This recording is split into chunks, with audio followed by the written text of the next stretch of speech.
The morning sky above New Busan was always beautiful. The colony world had two suns, and when they rose together, the clouds turned purple and gold. Commander Taeho Park stood on the military base balcony and watched the sunrise with a cup of coffee in his hand. He had served on this world for 7 years. He knew every street, every farm, every family in the main city. 3 million people called this planet home. He never imagined that by sunset, most of them would be dead. The first warning came at exactly 9:47 inches the morning. A young officer ran to Taeho with panic in his eyes. "Sir, unknown ships are entering orbit. Hundreds of them." Quote, Ottoman Officer Lees, and decide. Today, Taeho dropped his coffee and ran to the command center. The screens showed what looked like a nightmare. Massive warships filled the sky above New Busan. They were Valoran. Everyone in the galaxy knew the Valoran Dominion. They controlled over 400 star systems and had the strongest military in known space. But they had never shown interest in humanity before. Humans were small, unimportant. Just peaceful traders and scientists spread across 12 colony worlds. "They are not responding to our communications," another officer said. Her voice was shaking. Then the first beam of light came down from the sky. It hit the eastern district of the main city. Taeho watched through the window as buildings disappeared in white fire. The ground shook so hard that everyone fell. Alarms screamed. People screamed. And more beams came down. "Get everyone to the evacuation ships," Taeho shouted. "Now! Move!" The next 3 hours were the worst of his life. Valoran ships burned entire continents from orbit. Cities vanished in seconds. Farms turned to ash. Lakes boiled away into steam. Taeho ran through burning streets, pulling survivors toward the transport ships hidden in underground hangars. He saw things that would never leave his mind. Mothers holding dead children. Old men walking through fire with empty eyes. Young soldiers crying as they fired useless weapons at the sky. He managed to save 12,000 people. 12,000 out of 3 million. As his damaged transport ship escaped into space, Taeho looked back at New Busan. The planet glowed orange with fire. His home. His friends. His life. All gone. And he soon learned that New Busan was not alone. On Earth, Admiral Hana Yoon stood in the United Earth Defense Command headquarters and stared at the wall of screens before her. Each screen showed a different colony world. Each screen showed death. Harvest 7 was burning. New Seoul was silent. The scientific station on Titan 6 had been destroyed completely. 9 of humanity's 12 colonies were under attack at the same time. This was not random violence. This was a planned extermination. "How?" Hana whispered. "Why?" No one had an answer. The Valoran Dominion had decided that humanity occupied space they wanted. They had decided that humans were too weak to defend themselves. They had decided that the easiest solution was to simply erase humanity from existence. Distress calls flooded in from every direction. Hana listened to them all.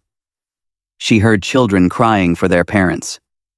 She heard soldiers dying at their posts. She heard entire cities screaming as fire fell from the sky. The last transmission came from Harvest 7, an agricultural world where families grew food for other colonies. A woman appeared on the screen. Her coat was torn and covered in blood. Behind her, Valoran soldiers walked through the streets, shooting everyone they saw. "My name is Dr. Unji Baek," the woman said. Her voice was surprisingly calm. "I am a xenobiologist stationed on Harvest 7. The Valorans have landed ground troops. They are executing civilians. Men, women, children. They are not taking prisoners. They are not asking for surrender. They are simply killing everyone." Gunfire echoed behind her. She turned to look, then faced the camera again. "If anyone receives this message, please remember what happened here. Remember that we did nothing wrong. Remember that we only wanted peace." A Valoran soldier appeared in the doorway behind her. The transmission ended.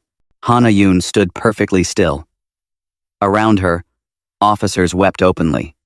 Some prayed. Some simply stared at nothing with broken expressions.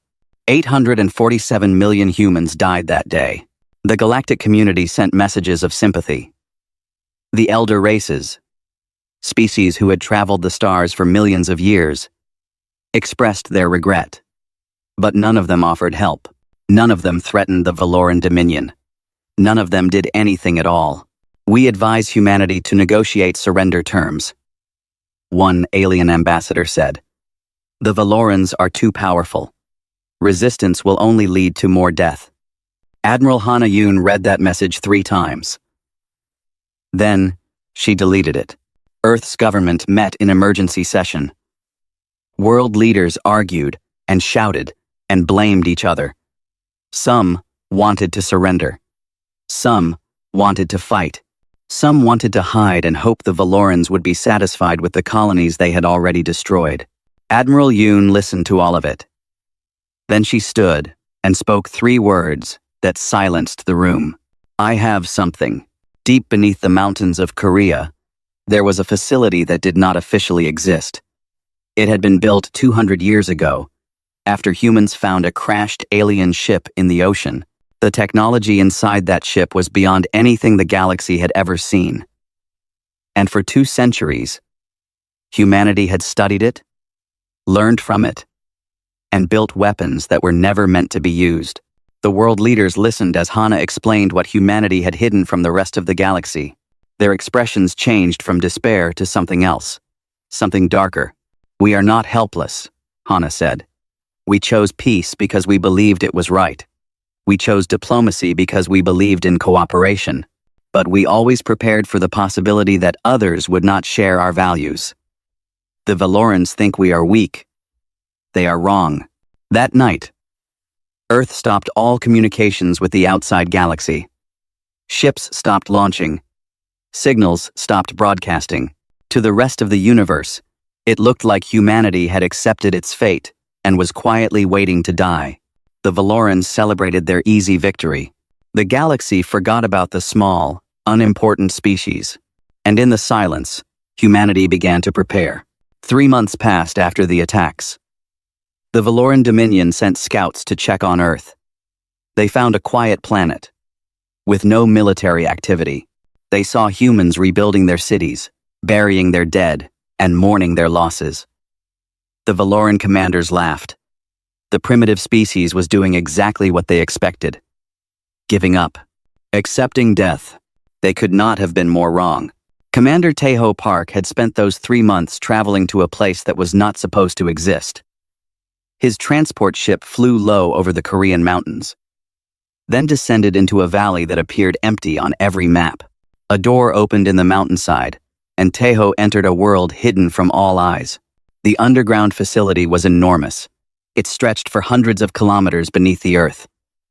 Thousands of workers moved through wide corridors. Machines hummed with power. And everywhere Taeho looked, he saw weapons, ships, technology that made no sense to him. General Woojin Kang met him at the entrance. The old soldier had tired eyes but a strong handshake. "Welcome to Project Homecoming," Woojin said. "This is what we have been building for 200 years. Taeho walked through the facility in silence. He saw warships larger than anything the Valorans had. He saw energy weapons that glowed with strange light. He saw suits of armor that could make a single soldier stronger than a tank. Everything looked like it came from a dream or a nightmare. "How is this possible?" Taeho asked. A thin man with glasses approached them. His name was Dr. Minho Seo, and he was the head scientist of the project. 200 years ago, a ship crashed in the Pacific Ocean, Minho explained. The species that built it was ancient, far older than any race in the known galaxy. Their technology was beyond anything we had ever seen. We studied it.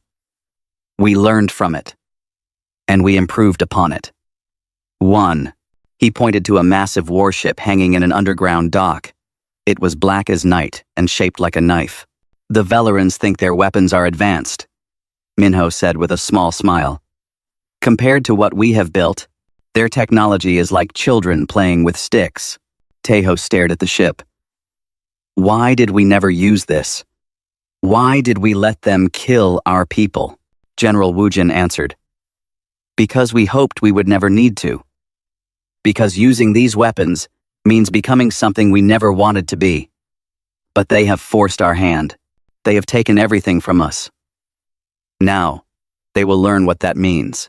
In another part of Earth, Admiral Hana Yun stood before the largest gathering of humans in history.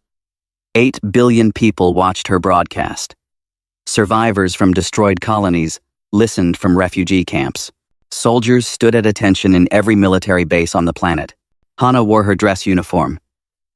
Her face showed no emotion, but her eyes burned with something that made everyone watching feel a chill run down their spine. 3 months ago, the Valoran Dominion attacked our colonies without warning.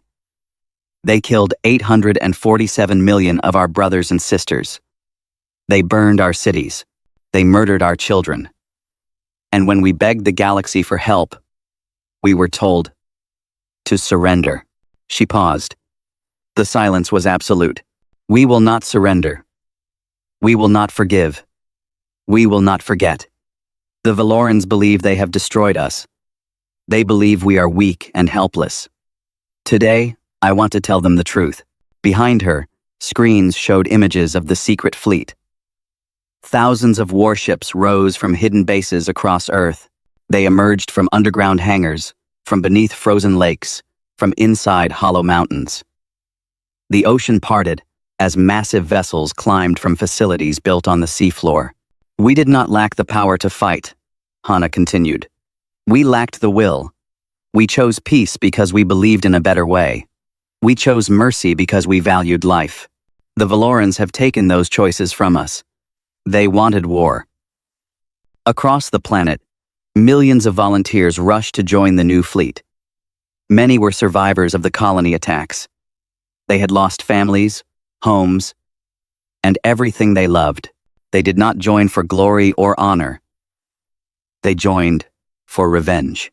Lieutenant Ji Yun-shin was one of them. She was a fighter pilot who had escaped from New Busan with Commander Tejo. Her parents, her 2 younger brothers, and her grandmother had all died in the attack. She had watched her home burn from the window of a transport ship. For 3 months, she had dreamed of fire. Now she would bring that fire to those who had started it. Ji-yun was assigned to Commander Tejo's assault carrier. When she met him in the hangar, he recognized the look in her eyes. He had the same look. We cannot bring back what we lost, Tejo told her quietly. But we can make sure no one ever does this to humanity again. Ji-yun nodded. The fleet assembled in Earth's orbit over the following weeks. 3,000 warships, 50,000 fighters, 2 million soldiers. It was the largest military force humanity had ever created, and it was completely invisible to Valoran sensors. Dr. Minho Seo had developed a cloaking system that bent light and radiation around the ships. To any outside observer, the fleet simply did not exist. The Valorans continued their celebrations, completely unaware of what was coming. Admiral Hana Yun stood on the bridge of her flagship. It was named the Remembrance, in honor of everyone who had died. Around her, officers worked quietly at their stations. The mood was not excitement. It was cold determination. All ships report ready, her tactical officer said. Hana looked at the stars on the view screen. Somewhere out there, the Valorans were laughing about their easy victory. They were dividing human space among themselves. They were planning how to use the resources they had stolen. They had no idea that their world was about to end. Send no messages, Hana ordered. Broadcast nothing. We go in silence. We strike in silence. They will not know we are coming until it is too late. And when we are finished, the entire galaxy will know what happens when you attack humanity. The fleet moved forward into the darkness between stars. The hunt had begun. The first Valoran outpost to die was a mining station in the Kepler Reach. It floated near an asteroid field, processing metals for the Dominion's war machine. 40,000 workers lived there. They had celebrated when they heard about humanity's destruction. They had toasted to their empire's easy victory. They never saw the human ships coming. One moment, the station was there. The next moment, it was dust floating in space. No distress signal escaped. No warning was sent. The 40,000 Valorans simply ceased to exist. 2 days later, a Valoran patrol fleet of 12 ships vanished near the edge of their territory. Again, no signals, no survivors, no explanation.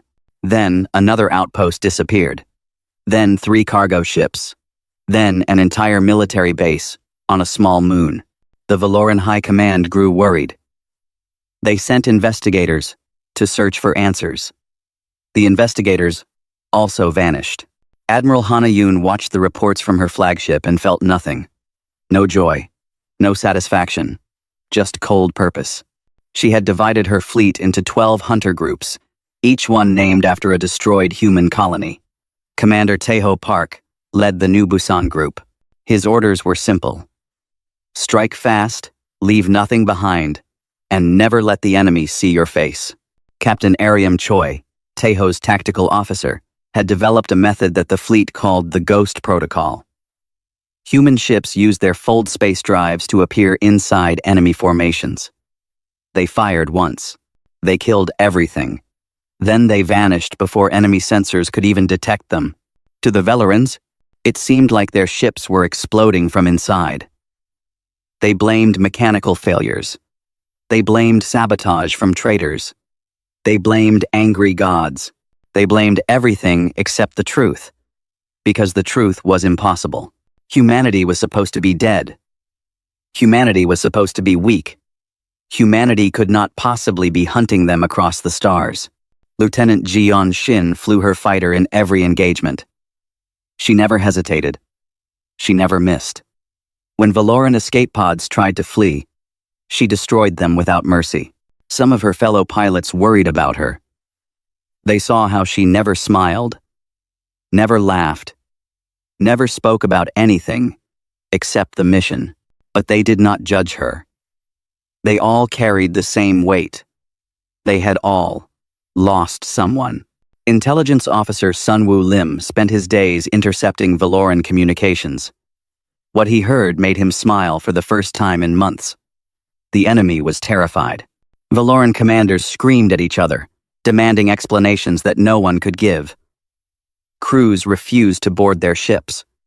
Soldiers deserted rather than face the invisible enemy. They are calling us ghosts, Sunwoo reported to Admiral Yoon. Some believe we are supernatural beings. Others think a rival empire is attacking them. None of them have connected this to humanity. Hana nodded slowly. Good. Let their fear grow. Let it spread. When they finally understand who is doing this, it will be too late. The campaign continued for 2 months. 340 Valoran ships were destroyed. 15 outposts were erased. Supply lines collapsed as cargo vessels refused to travel. The mighty Valoran military, which had conquered hundreds of worlds, was paralyzed by an enemy it could not find. Commander Taeho stood on the bridge of his ship and watched another Valoran station burn. He remembered New Busan. He remembered the screaming children. He remembered the smell of burning cities. Each time he destroyed a Valoran target, he expected to feel better. He expected the pain to fade. It never did. Commander, his communications officer said, we are receiving a message from Admiral Yoon. Taeho read the message and felt his heart beat faster. Phase 1 was complete. The Valoran Dominion was weakened and confused. Their military was scattered and afraid. The time had come for Phase 2. The human fleet would now strike at the heart of the enemy. The news spread through the fleet like fire. Soldiers who had spent months hiding in the shadows now prepared for the largest battle in human history. Engineers checked weapons and shields. Pilots reviewed their attack plans. Doctors set up medical bays for the wounded that would surely come. Dr. Unji Beck was among them. She had survived the massacre on Harvest 7 by hiding beneath dead bodies until the Valoran ground troops left. She had been rescued by a human ship 3 days later, barely alive, and broken inside. Now she worked on a special project that Admiral Yoon had given her, a weapon that was not meant to kill bodies, but to destroy minds. They made us feel their cruelty, Yoonji said as she worked on her device. Now they will feel ours. Every death, every scream, every moment of terror that our people experienced. I will put it all directly into their heads. Lieutenant Ji Yeon-shin heard about the planned attack on Valora Prime. For the first time since leaving New Busan, she felt something other than anger. She felt purpose. Their emperor gave the order to kill us, she said to Commander Taeho. I want to look him in the eyes. I want him to see the face of someone he tried to erase. Taeho understood. They all wanted the same thing. Not just victory. Not just revenge. They wanted the Valorans to understand what they had done. They wanted them to feel the weight of 847 million deaths. Admiral Hana Yoon addressed the entire fleet before they departed for Valora Prime. Tomorrow, we will do something that no species has ever done. We will bring war to the doorstep of the Valoran Dominion. We will show them that there is no place in the galaxy where they can hide from human vengeance. Many of us will die. But those who survive will build a future where our children never know the fear we have known. The fleet moved toward Valora Prime. 3,000 ships carrying the anger of an entire species. The final battle was about to begin. Valora Prime was beautiful. It orbited a yellow star much like Earth's sun. Its cities covered entire continents. Its population was 60 billion. Its orbital defenses included 2,000 warships and defense platforms that had never been defeated in 10,000 years of Valoran history. The Emperor sat in his palace and felt completely safe. Yes, something strange was happening in the outer territories. Yes, ships were disappearing. But Valora Prime was untouchable. No enemy had ever reached this deep into Dominion space. No enemy ever would. He was drinking wine when the sky caught fire. Dr. Nari, the fleet's chief engineer, had spent years developing a technique that everyone said was impossible. She theorized that human fold-space drives could safely navigate through the interior of a star for a few seconds. Most scientists called her insane. Admiral Hana Yoon called her a genius. The human fleet emerged from within Valora Prime's sun. Their shields blazed with captured solar energy. Their weapons glowed with power 10 times greater than normal. They burst from the star's surface like demons rising from flames, and they fell upon the Valoran defense fleet with fury beyond measure. The battle lasted 11 minutes. Valoran commanders had trained their entire lives for war. They had studied tactics and strategies from thousands of conflicts. None of their training prepared them for enemies that appeared from inside their own sun. Panic spread instantly. Ships collided as they tried to flee. Defense platforms fired blindly and hit their own vessels. The carefully organized Valoran formation collapsed into chaos. Commander Taeho Park led his assault carriers through the carnage. His ships cut through Valoran cruisers like knives through paper. His weapons melted enemy armor, as if it were ice. He felt nothing except cold focus as he watched enemy ships explode one after another. Lieutenant Ji Yeon-shin flew her fighter at the head of a squadron. Valoran pilots tried to stop her. They died, trying. She was faster. She was angrier. And she had spent 3 months practicing for this moment. When the last Valoran warship fell, Admiral Hana Yoon ordered the ground assault to begin. Transport ships descended on the capital city. Valoran civilians ran screaming through the streets. They had never known fear. They had always been the conquerors, never the conquered. Now they experienced what so many of their victims had felt. Human soldiers marched through avenues built to celebrate Valoran glory. Statues of ancient emperors fell as tanks rolled past. Buildings that had stood for millennia burned as fires spread unchecked. The Valoran military on the ground tried to fight back, but their weapons were useless against human armor and shields. Commander Taeho walked through the ruined streets beside his troops. He saw Valoran families huddled in corners, terrified. He saw children crying. Part of him felt sick.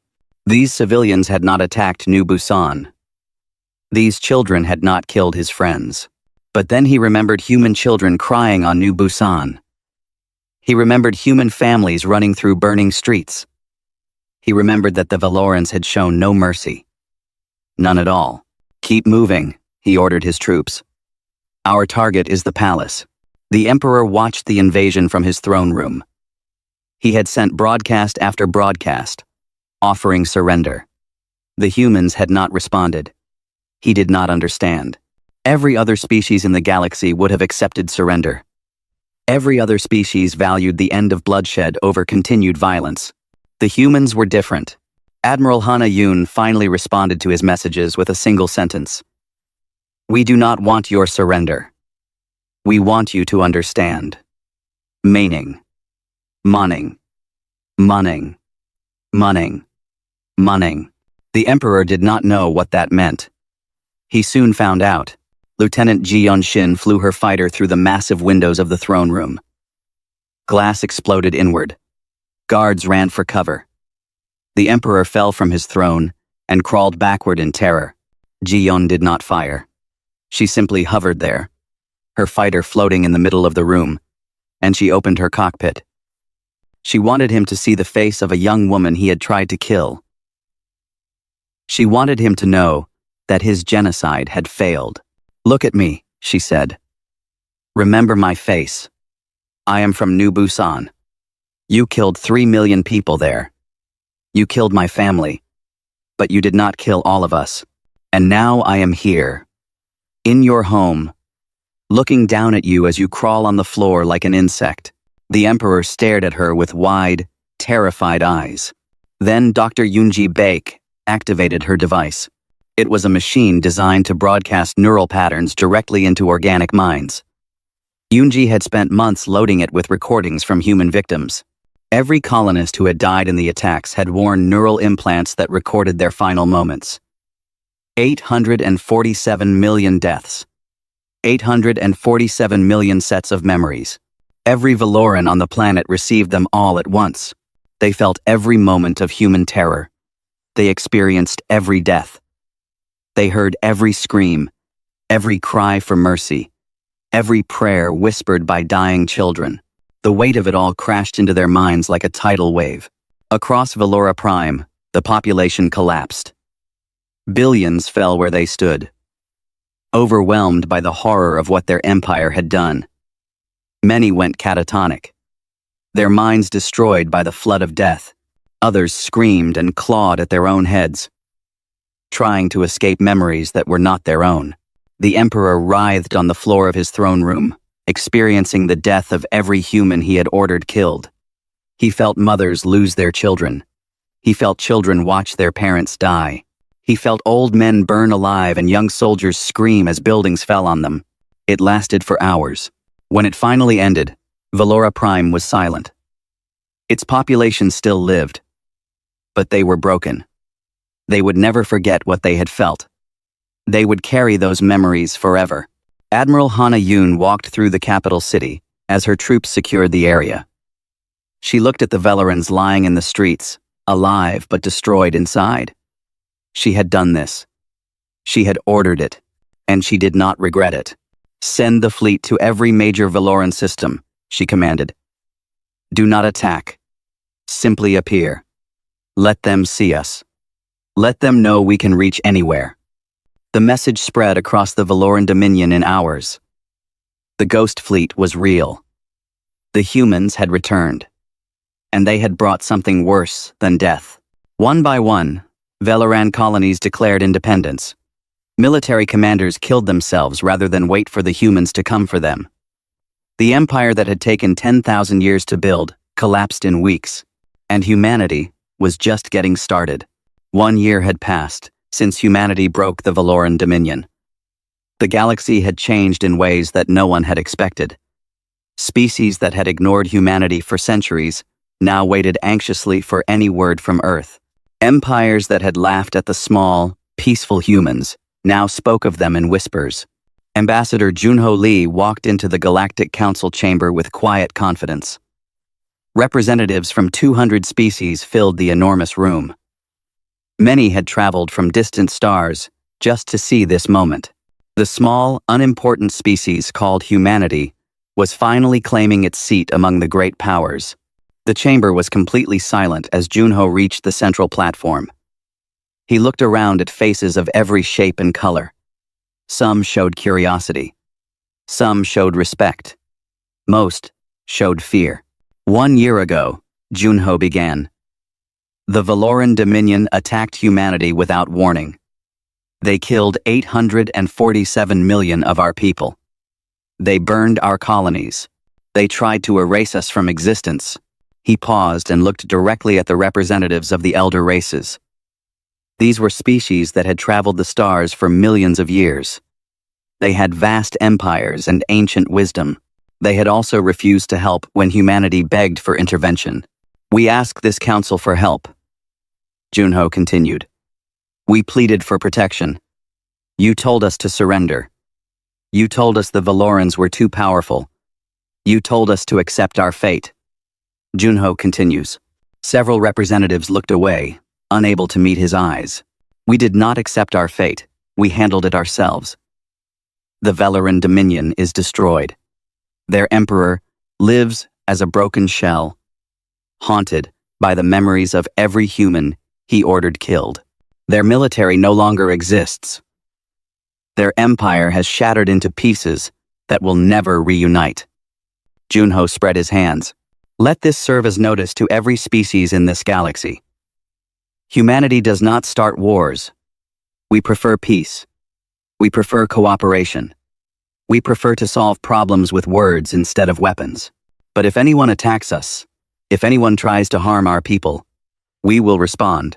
And our response will be so complete, so absolute, that future generations will tell stories about it to frighten their children. He smiled, but there was no warmth in it. We hope we never have to demonstrate this again. But we are prepared to do so. Always.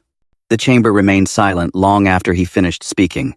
In the following months, offers of alliance flooded into Earth. Trade agreements. Non-aggression pacts. Promises of eternal friendship. Species that had never spoken to humanity before now competed to become their closest partners. Everyone wanted to be on the right side of the humans. Admiral Hana Yoon retired to a small house on Jeju Island, off the coast of Korea. She grew vegetables in a garden and watched the waves roll onto the beach. Historians and journalists constantly requested interviews. She refused them all. Only once did she speak about the war. A young writer asked her to describe her strategy. Hana looked at the sea for a long time before answering. I simply wanted them to fear us the way we once feared the dark. We achieved that. Now they know the truth about humanity. We are the dark. She never spoke about it again. Commander Taeho Park became the military governor of New Busan. The colony was rebuilt, larger and stronger than before. New cities rose where old ones had burned. Farms stretched across continents that had been turned to ash. 3 million people had died there. Now 10 million lived in their place. A young recruit once asked Taeho if the retaliation was justified. He thought about the question for a long time. Justified? I do not know. Necessary? Probably not. We could have stopped after destroying their fleet. We could have accepted their surrender. But we chose to make an example so complete that no species would ever consider attacking humanity again. Was it right? I cannot answer that. But my children will never know the fear I knew. They will never watch their cities burn while the galaxy does nothing. That is the only answer I have. Lieutenant Ji Yeon-shin left the military and became a flight instructor at a training academy. Her students noticed that she never spoke about the war. She never mentioned Valora Prime, or the Emperor, or the throne room. But she kept a small hologram of her family on her desk. Beside it sat a piece of Valoran military uniform, taken from the palace on the day she had faced the Emperor. When students asked about it, she simply said, "A reminder. Nothing more." Dr. Nari Oh won the Galactic Science Prize for her work on stellar navigation. She was the first human to receive the award. At the ceremony, she spoke about the importance of knowledge and exploration. She did not mention that her techniques had been used for war. She also did not mention that what the galaxy had seen was only a fraction of humanity's true capabilities. The hidden facilities on Earth remained active. The weapons projects continued. Admiral Yoon had made one thing clear before her retirement. Humanity must never be caught unprepared again. Dr. Yoonji Baek returned to xenobiology. She published papers on alien ecosystems and trained new scientists. She never spoke about the device she had created or the 847 million deaths she had broadcast into Valoran minds. Sometimes, late at night, she wondered if she had done the right thing. She always reached the same conclusion. It did not matter. Right or wrong, it was done. And the galaxy was safer because of it. The Valoran species still existed, but barely. Their population had fallen from 80 billion to 3 billion. The survivors were scattered across former colonies, traumatized and broken. They posed no threat to anyone. They could barely function as a civilization. Other species looked at what had happened to the Valorans and learned a lesson they would never forget. Humanity was not to be attacked. Humanity was not to be insulted. Humanity was to be treated with respect and caution. Always. Trade ships traveling through human space flew with peaceful signals blazing at maximum power. Alien vessels meeting human ships immediately broadcast greetings of friendship and good intentions. No one wanted any misunderstanding. No one wanted to be the next Valoran Dominion. The galactic communication networks, once filled with chatter and arguments and the noise of 1,000 conflicts, grew quiet whenever human ships appeared. Species that had fought each other for centuries suddenly found reasons to cooperate. Wars that had lasted generations ended in peace treaties. Not because the galaxy had suddenly become moral. Not because everyone had learned to value life and peace. Because they were afraid. They had seen what humanity could do. They had witnessed an entire empire erased for its crimes. They had heard the broadcasts from Valora Prime, and they had decided that whatever conflicts they had with each other, none of them were worth attracting human attention. Ambassador Junho Lee received reports about this new peace and smiled. It was not the peace humanity had hoped for. It was not built on understanding or mutual respect. It was built on terror, but it was peace, and Earth, small and blue and turning slowly in an unremarkable corner of an unremarkable galaxy, was finally safe. The stars that had once seemed so threatening now watched humanity with careful eyes and nervous silence. The universe had learned an important lesson. When you push humanity too far, when you take everything from them and leave them with nothing but rage, they do not give up. They do not surrender. They become something ancient and terrible, something that strikes without warning and shows no mercy. And the stars go quiet, not with peace, with fear. For the first time in its history, humanity looked up at the night sky and felt no worry. The darkness between the stars had once seemed full of unknown dangers. Now, the dangers knew to stay away. Humanity had made its point. The galaxy would not forget.